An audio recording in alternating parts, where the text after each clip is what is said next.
Olá, amigos do Desenrolado, tudo bem? Eu estou aqui mais uma vez para tentar pensar contigo uma situação deste assunto que é o período entre guerras. Eu sou André Rosa, professor de História, e estou examinando um pouco o que devo conversar com vocês.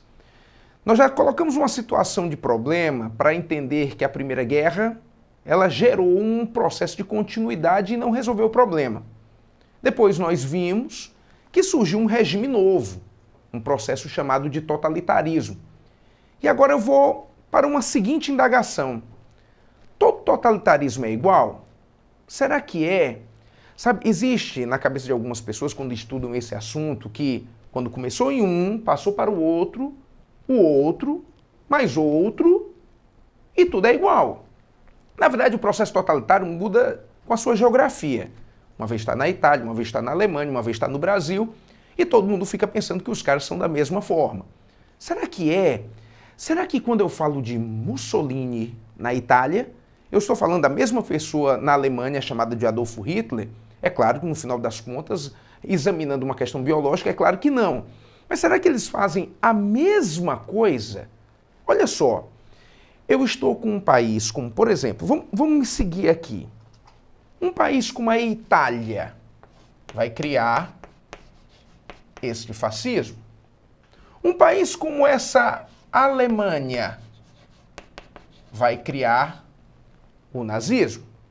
Um país como Portugal vai criar o salazarismo. Um país como a Espanha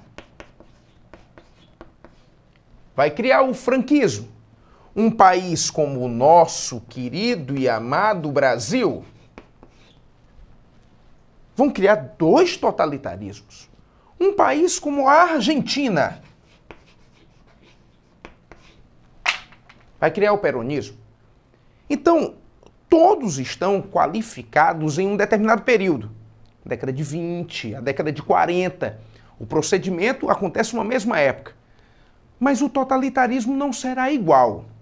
Tudo dependerá das crises de cada país. Você recorda, quando a gente conversou sobre um outro instante, falando sobre esse processo totalitário, que a Itália, por exemplo, tem razões de ser totalitária diferente da Alemanha? A Itália, por exemplo, ela venceu a guerra. É isso mesmo, ela venceu a guerra. Eu vou lembrar de um outro modo. Primeira Guerra, tem alianças militares, a Itália começa ao lado da Alemanha, um ano depois muda de lado, por oferecimentos econômicos que a Inglaterra lhe faz.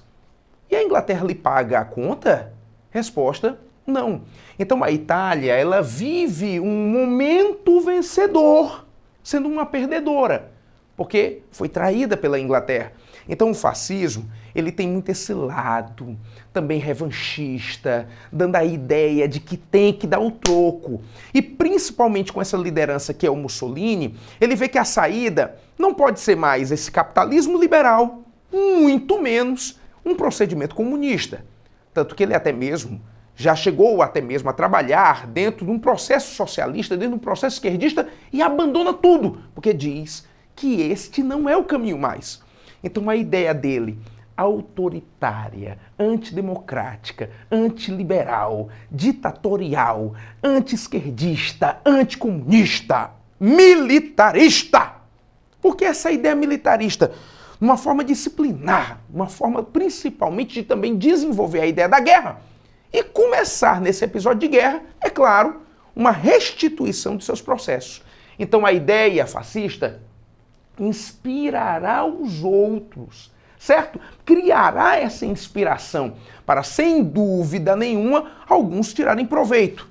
O nazismo tem a mesma coisa, o salazarismo muito parecido, o franquismo começará até mesmo em um procedimento do senhor Francisco Franco através de uma guerra civil, que é a Guerra Civil Espanhola, de 36 a 39. O peronismo também procurará sempre as grandes massas para fazer essa manipulação, porque uma das coisas que o processo totalitário tem de muito comum em todos eles é uma extrema valorização da imagem. E é claro, o getulismo com Getúlio Vargas e o integralismo, que é verdadeiramente o partido. Porque eu vou lhe dizer uma coisa, essa é uma dica importante. Oficialmente, Getúlio Vargas nunca se assumiu totalitário. que no final das contas eu acabei não explicando o que significaria. Totalitário vem de governo total, por isso a relação com a autoridade do Estado, o intervencionismo do Estado. Então Getúlio Vargas, vamos dizer assim, nunca se mostrou, nunca saiu ali daquela sua camuflagem de pai dos pobres, nunca se assumiu fascista. Tanto que até mesmo quando chega a entrar na guerra, entra contra o fascismo. É claro, é um processo contraditório. Então, verdadeiramente, o fascismo brasileiro é o integralismo, da chamada Ação Integralista Brasileira A e B, comandada por um cidadão chamado de Plínio Salgado. Então, na verdade, nem todo totalitarismo é igual. Depende da crise que aquele país sofreu ou depende também da sua liderança.